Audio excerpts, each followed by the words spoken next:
없던 길도 열리고 사람을 붙여주신다라는 제목으로 하나님 말씀 증거하도록 하겠습니다. 우리 구원이라는 게 무엇입니까? 한마디로 얘기하면 환대입니다. 우리가 구원받는다, 그 얘기는 환대받는다, 그런 뜻이라는 거예요. 하나님께서 우리를 환대하십니다. 환대 중에 하나가 무엇입니까? 아들을 주시고 십자가에 달려 내 대신 죽게 하시고 또 성령을 보내주시고, 이 모든 것들이 환대입니다. 환대라는 것은 나를 귀하게 여기고 나를 존귀하게 생각한다, 그런 뜻입니다. 나를 생명으로 여긴다. 그러니까 하나님은 계속 우리를 환대하셨습니다. 우리를 환대하시기 위해서 독생자 되신 예수님은 냉대를 받으셨죠. 우리 태어날 때 말구 위에 태어난 사람 없지 않습니까? 얼마 전에 보니까 뭐 그런 거 자랑하더라고. 자기가 얼마나 좋은 병원에서 태어났나. 은근히 두 사람이 대화를 나누는데 내가 네 병원보다 더 비싼 병원이야 막 그러면서 다투더라고. 그러니까 갑자기 예수님 생각났어요. 예수님 참 불쌍하더라고. 말밥통에 태어났잖아요. 그죠? 예수님보다 더 낮은 곳에서 태어난 분은 없는 것 같아요. 제가 그랬어요. 제가 병원에서 태어나지 못하고 우리 어머니가 우리 어머니가 시어머니지. 시어머니에 대해서 분노했던 이유 중에 하나가 뭐냐 하면은 병원비 아끼겠다고 집에서 낳았거든요. 집에서 저를 낳아가지고 뭐 죽을 고생 다 했다. 그래서 뭐 어려움도 당하고 막 그랬거든요. 그래서 그거를 그렇게 어려워하더라고요. 저도 그런 거 보면은 예수님 비스무리하게 난 거야. 말구유는 아니지만 참 천하게 났거든요. 저 정말 집안에서 힘들게 났는데 여러분 그 생각보다 심각한 일이었어요. 그게 뭐냐 하면은 우리 어머니는 그렇게 생각해. 이게 산파가 머리를 너무 많이 만져가지고 어렸을 때 이쪽 머리가 이렇게 컸어요. 커서 우리 어머니 추정이에요. 제가 옛날에 눈 수술하기 전에 이쪽 눈이 좀 올라갔잖아요. 이게 끊어졌더라고. 이 근육이 끊어진 게 내가 알기로는 그 중학교 때 축구공 맞아가지고 끊어진 것 같은데 우리 어머니 추정으로는 산파가 끊어놨다고 생각을 하는 거야. 그렇다고 그러면 저는 계속해서 눈 뜨기도 힘들고 살았던 거 아니에요. 그러니까 반장애인으로 살았던 거지. 그러니까 그걸 지금도 막 분노하시고 막 그래요. 아니 병원에 가서 애를 낳아야지 돈 아끼겠다고 산파를 들고 오면 되느냐. 저는 여러 가지로 모세하고도 비슷해요. 산파가 났잖아. 저 산파가 났거든요. 그런 케이스였는데 아까 보니까 그 젊은이 둘이서 대화 나누는 거 보니까 좀 특별한 생각이 들더라고요. 좋은 병원에 났다는 게 저렇게 자랑이구나. 뭐 그런 거였죠. 근데 예수님은 하나님의 아들이신데 불구하고 말구유에서 태어나셨고 비난, 조롱, 박해 다 받으셨잖아요. 그러니까 우리에게 환대하시기 위해서 주님은 냉대를 감수하셨다. 그래서 우리 인생을 바꾸어 주셨다는 것입니다. 그럼 오늘 메시지는 그냥 이 두 가지를 중심으로 봤으면 좋겠어요. 예수님께서 우리에게 주시는 환대를 잘 받아들이자. 그죠? 그러기 위해서 필요한 게 겸손이고, 또 하나 환대 받았으니까 우리가 할 일이 뭐죠? 우리 사명은 환대를 베푸는 것. 오늘 두 가지 관점으로 보면 제일 좋다고 생각을 합니다. 구원은 환대라는 거예요. 그러니까 구원 받는다는 게 뭐예요? 주님이 우리에게 주시는 환대를 받아들이는 것입니다. 그 환대를 받아들일 때 제일 중요한 요소는 겸손이에요. 하나님이 교만한 자를 대적하시고 겸손한 자에게 은혜를 주신다. 겸손해야 은혜가 넘쳐나게 된다라는 것입니다. 그래서 저는 우리 말버릇인데 우리 뭐 경상도 출신들이 이거 보면은 맨날 뭐 그게 아니고 뭐 잠깐만 그래요. 그 말 고치라고 제가 어떤 형님한테 그랬던 적이 있어요. 그건 그 동네 말버릇인지 모르지만 별로 안 좋은 것 같다고. 누가 이렇게 잘해주잖아요. 그러면 그게 아니고 그러면 안 되고 저도 알아요. 겸손의 표현인 거. 근데 그런 거 말고 그냥 잘 받아들이고 감사합니다. 이게 중요한 것 같아요. 감사합니다. 누가 이렇게 먹을 거 주잖아요. 그러면 필요 없고요. 그러면 안 되고 그냥 감사합니다. 주님이 뭘 주시든 간에 그냥 감사합니다. 그러니까 꿀꺽꿀꺽 받아 먹으라고요. 요한복음 1장 12절 보니까 믿는 자가 뭐예요? 영접하는 자, 곧 그 이름을 믿는 자, 그 아들 믿는 자. 그러니까 동의합니다. 영접하는 게. 그러니까 환대를 영접하는 거예요. 받아들이는 거. 그럴 때 하나님의 자녀가 되는 권세를 주셨다. 이게 겸손함이라는 것입니다. 환대를 걷어차지 마십시오. 주님께서 우리에게 주신 최고의 환대가 뭐냐? 오늘 이 내용이 안식일하고 결부되어 있잖아요. 안식일이 우리에게 주시는 환대가 집중적으로 몰려 있을 때가 안식일입니다. 환대의 클라이막스, 그게 안식일이라는 거예요. 쉬라, 내게 맡기라. 그러면 내가 책임질 것이다. 내가 완성해 줄 것이다. 주님의 환대의 절정이 안식일 아니에요? 그리고 예배드리고 주님 앞에 일을 중단하고 나와서 주님께 다 맡겨버리면 내가 완성시켜 줄게. 내가 맡기기만 해. 그거보다 더 큰 환대가 어디 있어요? 수고하고 무거운 짐이라 다 내게로 오라. 그거잖아요. 환대 중에 이런 환대가 어디 있습니까? 내가 다 감당하겠다고. 근데 주님이 이 환대를 사실은 믿지 않는 사람이라는 건 뭐예요? 똑같잖아요. 영접하지 않는 사람이 그 이름을 믿는 자가 영접하는 자가니까 믿지 않는 자가 영접하지 않는 자죠. 영접하지 않는 이유는 뭐냐 하면 교만해서 그렇습니다. 그래서 주님이 쉬라 그래도 교만하면 안 쉬어 그런다는 거예요. 왜?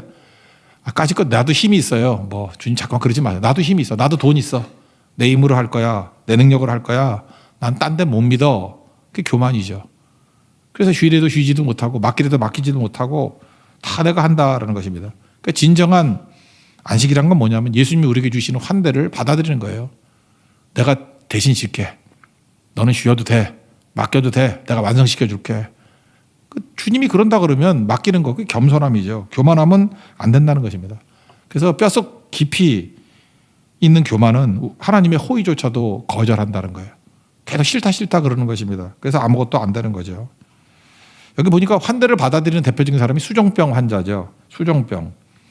사실 이게 수종병이라는 건요. 이게 참 이상하지 않아요? 바리새인이 수종병 환자를 초청하는 게 좀 이상하죠. 함정 팔라 그러는 것 같지 않아요? 자기도 이상했을 거야. 수종병 환자도 왜 예수님 부르시는데 나를 부르지? 그러니까 이거 함정 팔라 그러죠. 엿보려고 그러는 거잖아요. 1절에 엿보려고.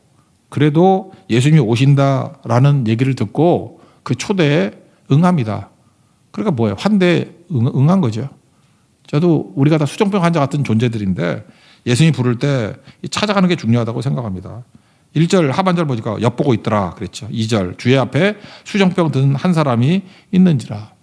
수종병 그러니까 생각나는데 우리 초창기 계속 있다가 지금 뭐 전주에 들어가서 시집가서 잘 사는 김현실 자매라고 있습니다. 근데 그 자매가 13기 자매인데 고향이 고창이에요. 근데 옛날에는 수종병이 고창병이었다고.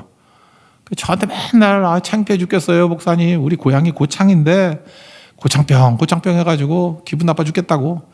이거 좀 다른 걸로 바꿔주면 안 되겠냐고. 그래서 제가 사실 뭐 어디 연락한 건 아니고 같이 기도하자. 그래서 그때 3번 기도했는데 진짜 새로 번역해서 바뀌었어. 수종병으로. 여러분 감동하지 못할지 모르지만 그 자매는 엄청 감동해. 고창병이 수종병으로 바뀌게 되었다. 제가 보니까 수종병이 뭐냐 하면은 뭐 부종에 가까운 거래요. 그래서 우리 몸에 물이 많잖아요. 제가 기억하기로는 뭐 70%인가 80%가 우리 몸의 수분이잖아요. 수분인데 물이 흡수가 안 되는 거예요. 흡수가 안 돼가지고 이렇게 딴 데 고여 있는 거야. 물이 고여 있으면은 썩잖아요. 그래서 장기를 자꾸 썩게 만드는 뭐 그런 병이래요. 그래서 이런 사람은 물만 마셔도 살찐다 그런 사람 있잖아요. 약간은 요 수종병, 이 부종기가 있는 사람들이 물만 먹어도 살찐다 그런 사람이 있어요. 내가 볼 때 살과 플러스 부종이 겹친 거야. 그래서 땅땅해지는 뭐 그런 거 있잖아요. 이거 만만치 않은 병이에요. 누가가 의사잖아요. 의사니까 딱 보면 알잖아 이거. 그죠? 누가 의사인지 어떻게 알죠?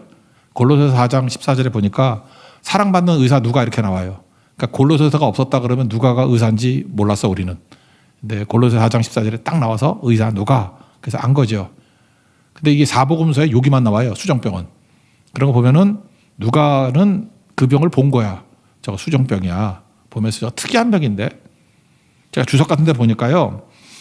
바리새인들은 이 수종병을 영적으로 해석한 것 같아요. 그래서 일부러 예수님 모시고 수종병 환자도 데려온 것 같아요. 수종병이 뭐냐 하면 몸이 이렇게 띵띵 부으니까 그것을 욕심이 많은 사람이 걸리는 병, 하나님이 내린 징벌이라고 생각했다고. 그 지멋대로 해석한 거야.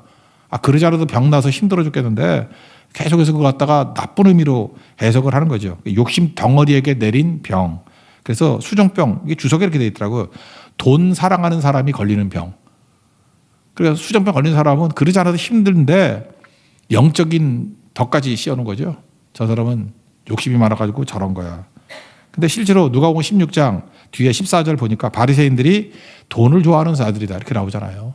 예수님이 하나님과 재물을 겸하여 섬길 수 없느니라 그랬더니 막 비웃으면서 뭐라고 이렇게 비아냥거려요. 그럴 때 예수님이 이렇게 평가하잖아요. 저놈들은 돈을 좋아하는 자들이다. 자기들이 돈을 더 좋아하면서 멀쩡하게 병 걸린 사람을 향해서 저거는 돈 좋아하는 사람이 걸리는 병이야. 수종병이야. 탐욕 때문에 걸린 병이야. 이렇게 얘기를 했다라는 것입니다. 그러니까 수종병 환자를 건져줄 생각은 안 하고 그를 테스트 도구로 쓰고 있잖아요. 시험 도구로 쓰고 있잖아 지금. 예수님 넘어뜨릴 시험 도구로. 그러니까 얼마나 악해요. 우리도 그럴 수 있죠. 어떤 사람을 이렇게 초대하고 해서 함정 파는 거죠. 그 사람이 그것 때문에 얼마나 어려움 당할지를 모르고. 그럼에도 불구하고 이 사람은 왔어요. 이유가 뭐죠? 초대하니까 온 거예요. 그냥 예수님 때문에.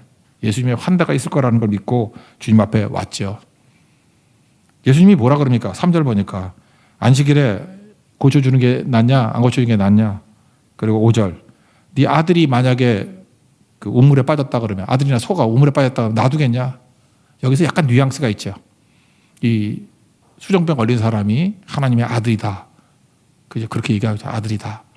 그런 뉘앙스도 있다고 생각을 합니다. 이 사람은 환대 앞에 머물러 있다는 거예요. 우리도 마찬가지입니다. 우리에게 환대해 주시는 예수님이 계시거든요. 어떤 문제가 있다 할지라도 잠깐 사람 피하지 마십시오. 우리가 병 들었는데도 병 고치는 사람이 다 특징이 뭐예요? 부끄러움을 무릅쓰고 나는 사람 앞에 서기가 싫어. 그걸 무릅쓰고 사람 앞에 나가서 사람 앞에 나가는 게 아니죠. 예수 앞에 나가는 거. 그때 치유함 받죠. 어떤 때 너무 힘들면요. 예배도 나오기가 싫어져. 사람 보려고. 사람 보려고 나오나. 잠깐 뒤에 있으니까 사람 보는 거지. 맨 앞에 앉아봐요. 사람 안 보이죠. 나밖에. 그죠? 예. 꼭 맨날 뒤에 앉아가지고 나를 쳐다본다느니 어쩌느니 그러지 말고 그러니까 예배는 그래서 앞에 보는 거예요. 앞에 보고 주님 바라보고 예수님 앞에 서게 될 때 예수님의 환대 앞에서 그가 치유받게 된다는 것입니다. 4절 보니까 고쳐 보내시고 그걸 고치셨잖아요. 예수님은 고쳐주시는 분이라는 것입니다. 저는 옛날에 그 컴퓨터 386?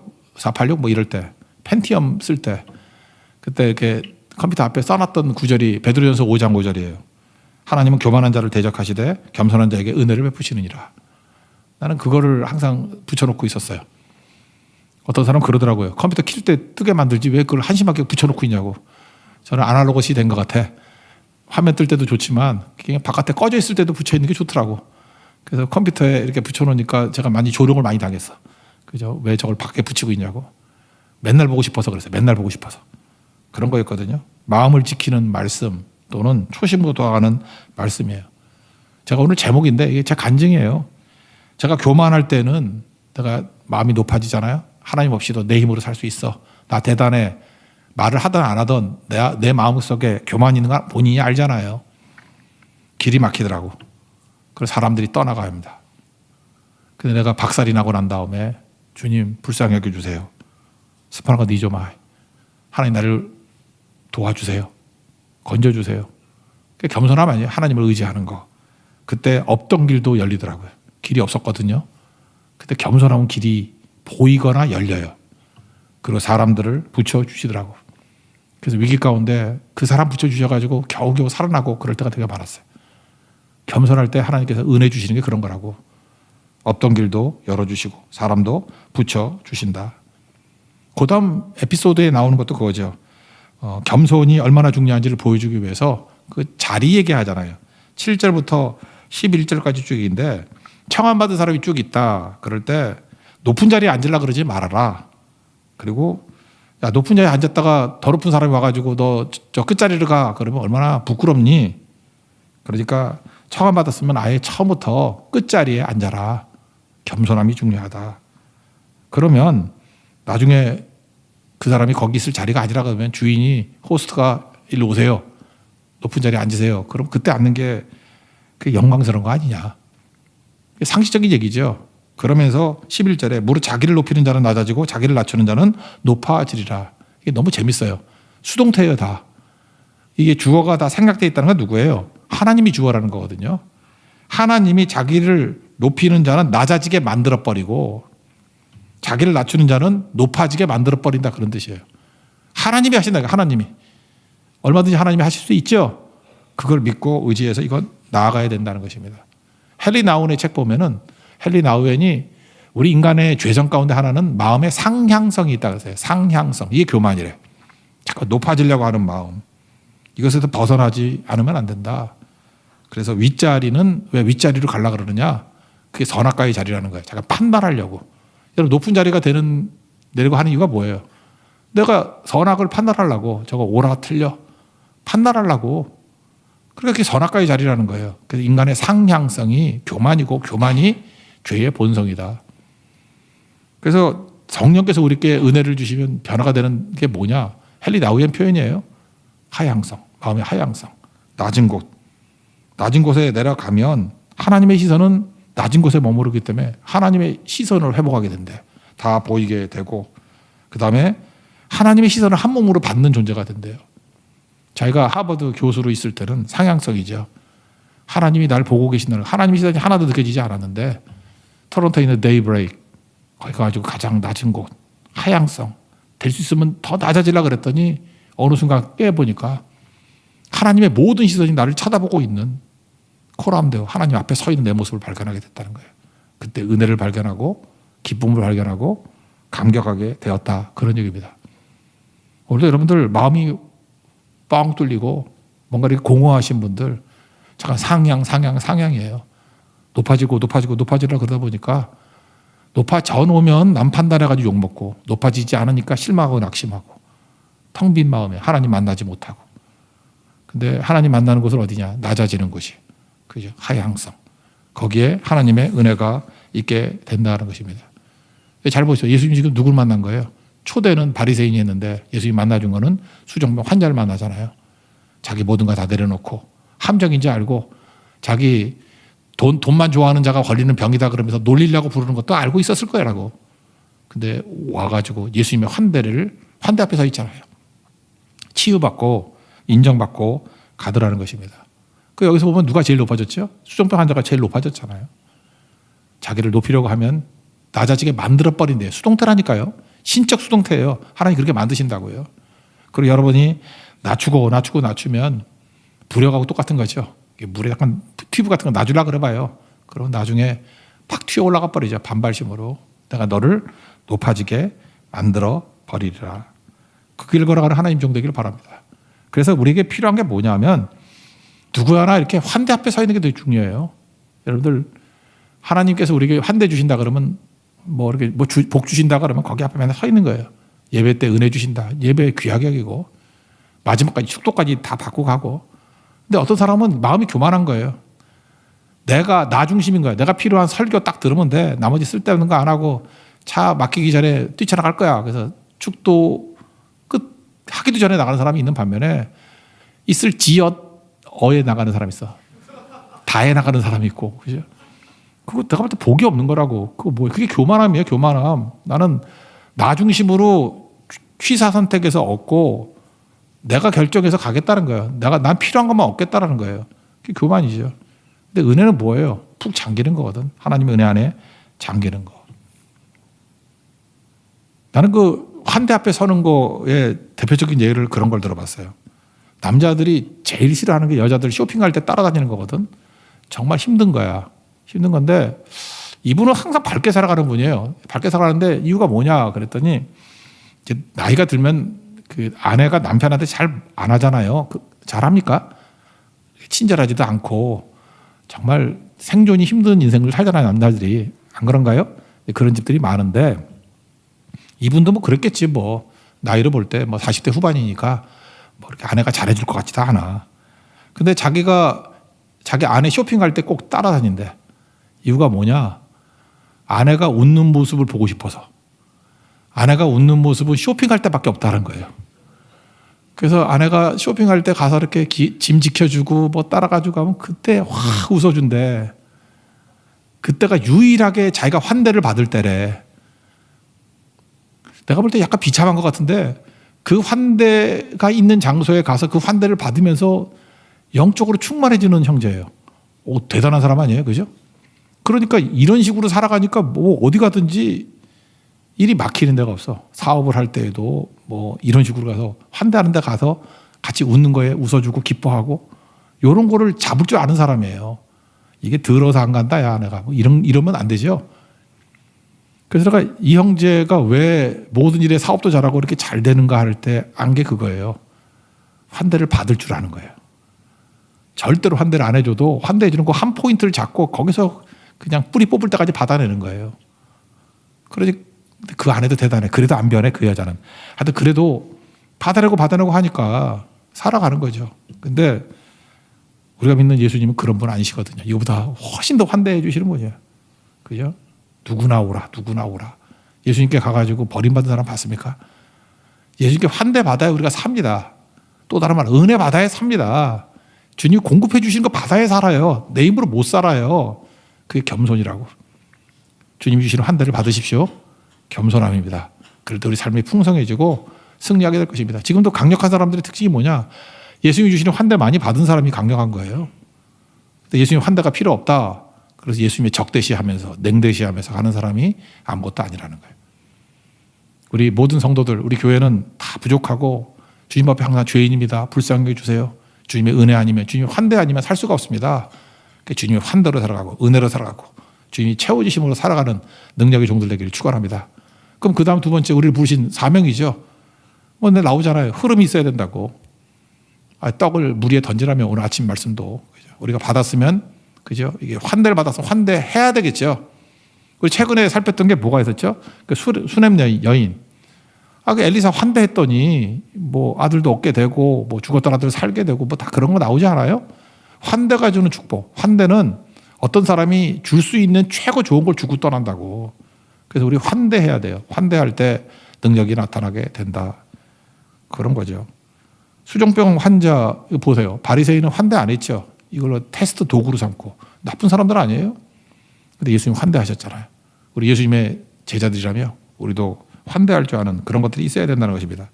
12절부터 14절까지 내용이 그건데 그 청한 자가 이렇게 베풀거든 그죠? 도로 되갚음이 없을 사람한테 하라는 거예요. 너무 부자 이런 거 불러오면 또 되갚을 거 아니에요. 그러니까 너무 잘난 인간들 이렇게 그럼 거래지 그게 무슨 환대냐 그런 거 하지 말고 13, 14절 보니까 잔치를 베풀거든 차라리 가난한 자들, 몸불편한 자들, 저는 자, 맹인은 누가 끌고 오지 않으면 안 되잖아요. 그런 사람을 청하래요. 특징이 뭐냐? 이런 사람은 되갚을 수 없다. 그러면 부활 때에 내가 너희들에게 갚아줄 거다. 그러니까 우리는 어떤 사람에게 환대를 베풀어야 됩니까? 되갚을 수 없는 사람들에게 환대하는 거. 그게 우리 인생이 돼야 된다라는 것입니다. 그죠? 갚을 수 없는 사람들. 계속해서 그런 환대를 베푸는 것들이 꼭 있어야 될 것 같아요. 사실 이번 수요일에 우리가 답을 찾는 세미나 할 때 약간 좀 걱정을 했어요. 뭐 우리아는 성도님들 계셨고 뭐 돈 주고 사람 모으는 거 아니냐. 그래서 그런 인상 주면 안 되고 물론 개인적으로 하는 거기 때문에 뭐 교회에서 하는 건 아니지만 그래도 그래서 할 수만 있으면 그들에게 은혜가 은혜되게 그래서 뭐 후기를 봤어요. 후기를 봤더니 그 믿지 않는 사람들이 거의 다니까 주로 그 앞부분에 그 세미나 했던 것들이 참 좋았다 그런 얘기들이 많더라고요. 그 도움이 됐다, 자극이 됐다. 그 다음에 자기 자신을 불쌍히 여겨라. 뭐 그런 뭐 메시지가 있었는가 봐. 그런 거에 대해서 인사이트 얻다로 딱 한 사람, 교회를 열심히 다녔던 사람인데 신앙 회복의 기회가 될 것 같기도 하다. 그런 사람 딱 한 사람 있었어요. 한 사람. 뭐 그런 정도고 나머지는 이렇게 도움을 받았다. 근데 고맙다는 얘기를 하더라고요. 뭐가 고맙냐? 환대가 고맙대. 그냥 알바로 온 줄 알았는데 이렇게 식사까지도 주고 도시락도 주고 선물까지도 주고 그 다음에 뭐 강요하는 것도 없고 그냥 자유롭게 해주는 거. 그래서 따뜻함, 환대를 받고 간다는 느낌을 받았대요. 우리도 목적으로 했던 게 그거였거든요. 환대해 줄 때 그들의 마음에 자발적인 마음으로 또 뭐 교회 올 수도 있고 다른 교회 갈 수도 있고 그런 거 아니겠어요? 우리가 하나님 앞에서 이런 모습이 꼭 필요하다고 생각을 합니다.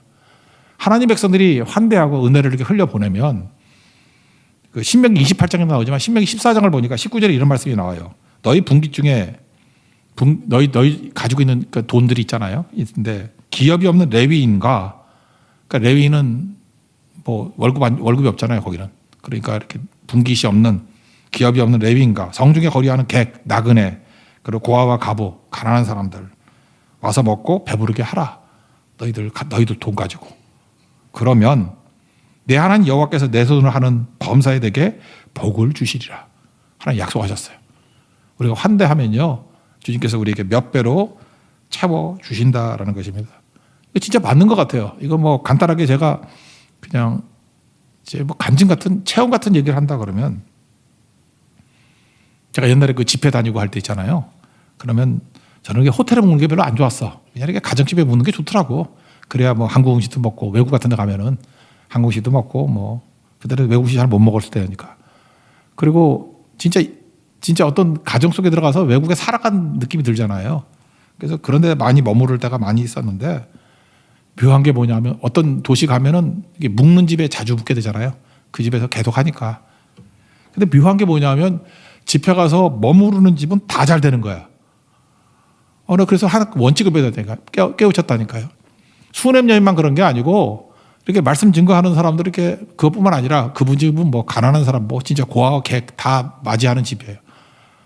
이렇게 환대하는 집에 하나님께서 얼마나 축복해 주시는지 제 기억나는 게 시애틀 그 워싱턴 레이크 옆에 있는 그 집도 기억이 나고 LA 물론 기억나고 동경에 있는 그 권사님 댁도 기억나고 휴스턴에도 기억나고 하여튼 환대하는 집이 있어요. 묘해요. 시간이 가면 갈수록 하나님께서 막 복을 부어주셔요. 신명기 14장 29절 말씀이 맞다고요. 내 손에 하는 범사에 내가 복을 준다고 막 복 주시더라고. 되게 고민이 있었는데 그게 다 풀리고 그 다음에 가면 또 풀리고 그래요. 그런 거 하나 느꼈고 또 하나는 저 이제 개인적으로 우리 교회에서 얘기인데 제가 자동차를 잘 안 타고 다니잖아요. 자동차 산 지 2년 됐는데 제가 운전 3번 해봤어. 주로 이진우 목사님만 만나라고. 운전 잘 안 하니까.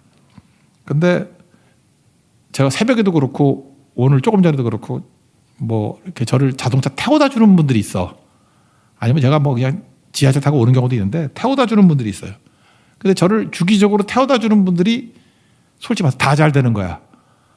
정말 그 사람 수준보다 한 3배, 4배 뭐 이건 확연하게 차별화될 정도로 잘 되는 거예요. 그래서 제가 느꼈던 게 그거예요. 그래서 내가 일부러 운전 안 하는 것도 있어. 쟤 좀 잘 되게 해주려고. 계속 타고 다니면 그 형제들이 다 잘 돼. 다 복 받고 뭐 정말이에요. 여러분들 그런 말 하는 것도 좋아하나? 진짜 부자도 돼. 부자도. 없던 돈도 그지같이 살던 놈들이 다 부자가 돼. 이름도 말하고 싶네. 진짜야. 진짜 그지같이 살았거든. 다 부자가 돼. 그래서 제가 너무 부자가 되면 이제 잘라요. 이제 그만하자. 또 딴 사람하고 또 그지 같은 놈 태워주면 또 부자가 돼. 근데 최근에 한 형제도 되게 어려웠었는데 지금 점점 풀려나가고 있어. 진짜예요. 말하고 싶은데. 그렇다고 뭐 그렇게 된다고. 저 새벽에 태워주고 있는 어떤 형제예요. H 모 형제인데. 그렇다고. 여러분 사정을 알면 다 알 거야. 되게 어려웠었는데 이제 풀려나가 이게. 똑같은 원리죠. 저한테 환대했잖아요. 제가 거지니까 이렇게 거지 같은 목사를 환대해 주니까 하나님이 내 손에 있는 것에 복을 주시겠다고. 저는 그게 되게 중요하다고 생각해요. 저도 복 받았던 게 언제냐면 제가 이전교회에 있을 때인데 지금도 그렇지만 저는 지나가는 선교사님들을 외면하지 않았어요. 그냥 모르는 선교사님들도 항상 돕고 지금도 그래요. 우리 교회 선교사님들 오시면 제가 절대 그냥 보내지 않고 항상 이렇게 섬겨드리고 하는데 한 번은 어떤 불쌍한 여자 선교사님이 왔어. 교회에 왔는데 뭐 힘들대. 뭐 남편이 뭐 암에 걸려가지고 뭐 힘들고 뭐 애가 몇 명 있는데 뭐 노트북 사달라고 하는데 노트북도 없고 뭐 이런 투덜투덜 하시는 분이었어요. 성함은 얘기 안 할게요. 제가 옛날에 어떤 설교 많이 얘기를 했었는데 케냐 선교사예요. 케냐 선교사의 어떤 임 선교사님, 여자분인데 지금 되게 유명한 분이야. 유명계 대선에 이름은 얘기 안 할게요. 임 선교사님.